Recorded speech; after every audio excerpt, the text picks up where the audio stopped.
Hi అండి, అందరికీ నమస్కారం. Welcome back to our channel veg basket. నేను మీ స్వాతిశ్రీ.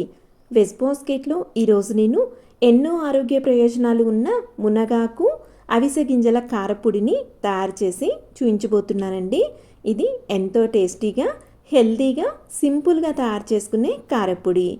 ఈ కారపొడి తయారీ కోసం ఇక్కడ నేను 4-5 కొమ్మల వరకు మునగాకును తీసుకున్నానండి. ఈ మునగాకు ఫ్రెష్గా ఉండాలి, అలాగే మరీ ముదురుగా ఉండకూడదండి. ఈ మునగాకును నీటితో శుభ్రంగా కడగాలి. మునగాకులో చీడ ఏమీ లేకుండా చూసుకొని మునగాకును తీసుకోవాలండి. ఇలా శుభ్రంగా కడిగిన మునగాకును ఒక పొడి బట్ట మీద తడిపోయే వరకు ఆరబెట్టుకోవాలండి. చూడండి, ఇక్కడ మునగాకు అనేది తడి ఏమీ లేకుండా పూర్తిగా తడి ఆరిపోయిందండి. ఇప్పుడు మునగాకులను విడతీసి పెట్టుకోవాలండి. చూడండి, ఈ విధంగా మునగాకులన్నిటినీ కూడా విడతీసి పెట్టుకోవాలి. ఇప్పుడు స్టవ్ ఆన్ చేసి ఒక కడాయి పెట్టుకొని అందులోకి మనం తీసుకున్న మునగాకులు, నేను తీసుకున్న ఈ కప్పుతో 2 కప్పుల వరకు అయ్యాయండి. ఇప్పుడు ఈ 2 కప్పుల మునగాకులను కడాయిలో వేసుకొని మీడియం టు హై ఫ్లేమ్లో పెట్టుకొని పూర్తిగా తేమ ఆరిపోయి పొడి పొడిగా గలగలమనే వరకు కలుపుతూ మునగాకును వేయించుకోవాలండి. మునగాకును కలుపుతూనే వేయించుకోవాలండి, లేదంటే ఆకు అనేది మాడిపోతుంది. చూడండి, ఇక్కడ మునగాకు వేగిపోయిందండి. ఇలా పొడి పొడిగా వేగిన మునగాకును ఒక ప్లేట్లోకి తీసుకొని వేడి చల్లారే వరకు పక్కకు పెట్టుకోవాలి. ఇప్పుడు స్టవ్ ఆన్ చేసుకొని కడాయి పెట్టుకొని అందులోకి మునగాకు తీసుకున్న కప్పుతో 1 కప్పు అవిసె గింజలను వేసుకోవాలండి.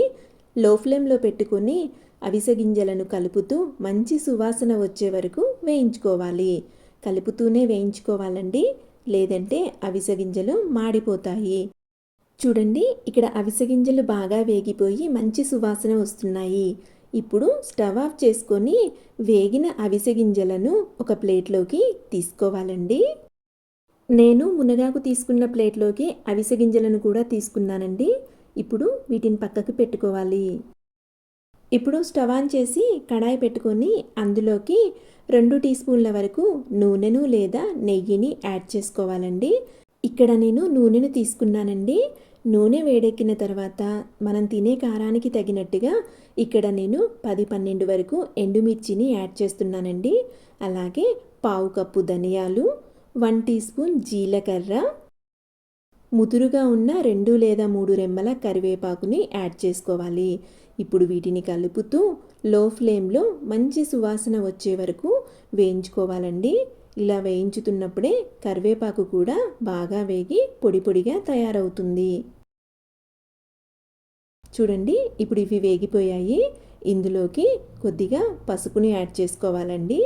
అలాగే ముందుగా వేయించి పెట్టుకున్న అవిసె గింజలు, మునగాకును కూడా వేసుకొని ఒకసారి బాగా కలిసేటట్టు కలుపుకొని స్టవ్ ఆఫ్ చేసుకోవాలండి. స్టవ్ ఆఫ్ చేసుకున్న తర్వాత ఇవి గోరువెచ్చగా అయ్యే వరకు పక్కకు పెట్టుకోవాలి. చూడండి, ఇక్కడ ఇవన్నీ కూడా గోరువెచ్చగా అయ్యాయండి.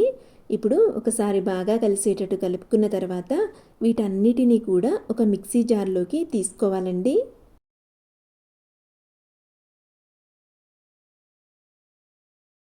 ఇప్పుడు ఇందులోకి రుచికి తగినంత ఉప్పును వేసుకోవాలి. ఇక్కడ నేను రాళ్ళ ఉప్పును వేస్తున్నానండి.